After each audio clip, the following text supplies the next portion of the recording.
Vamos comentar um pouco aqui sobre a realização dos exames complementares. Hoje é praticamente impossível encontrar uma pessoa que não tenha realizado um exame de laboratório, de imagem, como exame complementar a uma consulta. Importante a gente dizer aqui que o exame ele vem para complementar, o próprio nome já diz, essa consulta. Essa consulta é que tem a finalidade, através do médico, de coordenar e de levar para frente a orientação que esses exames porventura venham trazer.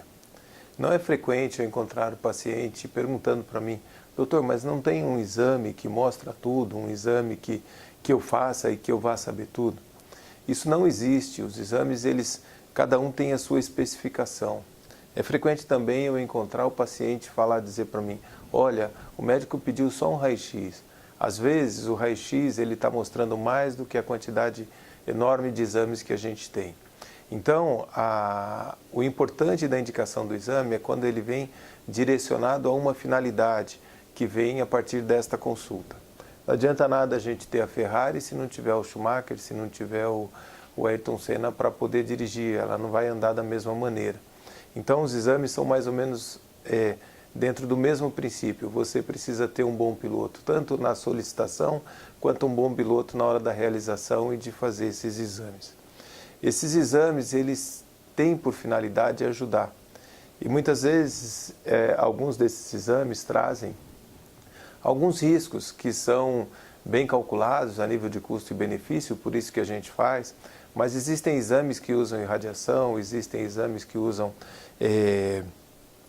meio de contraste, e tudo isso tem um certo risco. Se há a necessidade de fazer esse exame, então não tem por que não fazer. Mas a gente nota que muitas vezes o paciente, pela ansiedade, ele passa a não acreditar no colega que está atendendo da parte clínica. Então é muito frequente uma criança que caiu do berço, que está tudo bem, que está brincando, que está com todos os reflexos presentes, que não tem nenhuma alteração de comportamento, nenhuma alteração de sonolência, nenhuma alteração de nada, e o pai e a mãe não saem do hospital se não fizer a tomografia. A tomografia, na verdade, nesse caso, a dose é muito pequena. Realmente, se você tem alguma suspeita, você realiza a tomo sem problema nenhum. Agora, ficar fazendo tomografia, expondo a criança à irradiação sem nenhuma necessidade, eu acho que não tem muito sentido nisso. Então, os exames são necessários, são importantes, ajudam demais na conduta médica. No entanto, eles precisam de ter uma orientação. Existem alguns riscos, além da parte de custo para o Estado, além da parte de custo para a própria pessoa que vai fazer os exames. Além disso, é preciso de uma coerência na hora de receber o resultado desses exames. Eu vejo hoje, com acesso aos meios de comunicação, à informação, tanto é que a gente está passando informação aqui agora via internet, muitos pacientes que pegam o resultado dos exames e vão para frente do computador, através do Dr. Google, tentar entender o resultado do exame.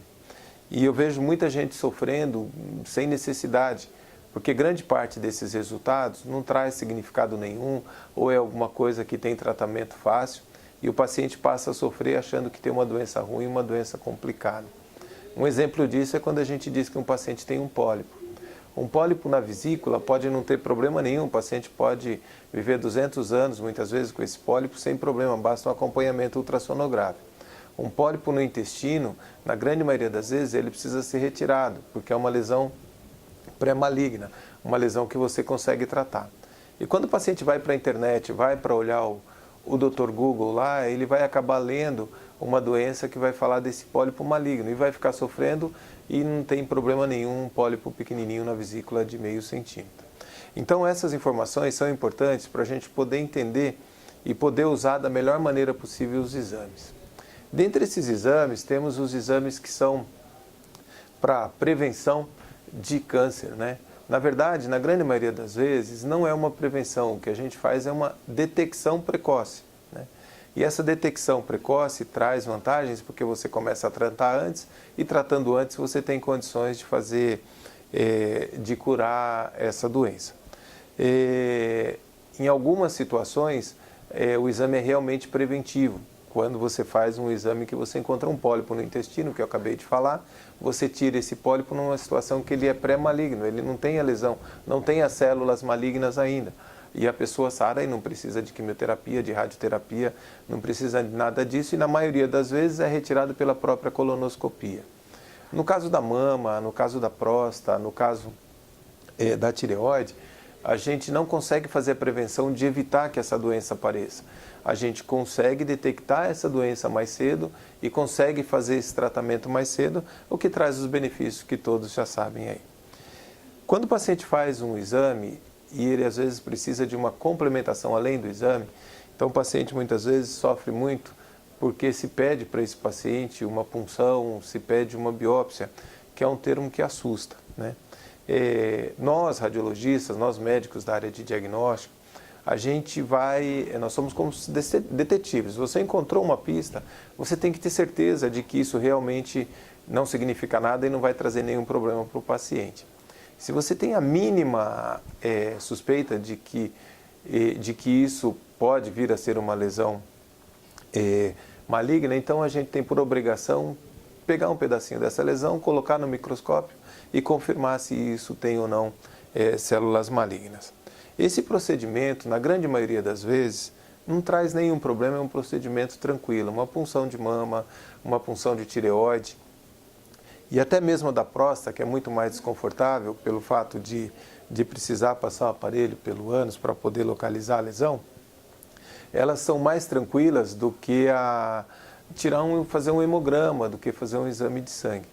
E na grande maioria das vezes se confirma como uma lesão benigna. Então o médico suspeitar e pedir uma biópsia não significa que a pessoa está com uma lesão cancerígena, não precisa sofrer por isso. E esses procedimentos hoje, guiados por ultrassom, tomografia, ressonância, têm facilitado ao máximo e têm trazido muitos benefícios. Situações que antes a gente precisava operar, hoje a gente consegue, através de uma punção, fazer o diagnóstico e ter certeza de que aquela lesão é uma lesão benigna ou uma lesão maligna.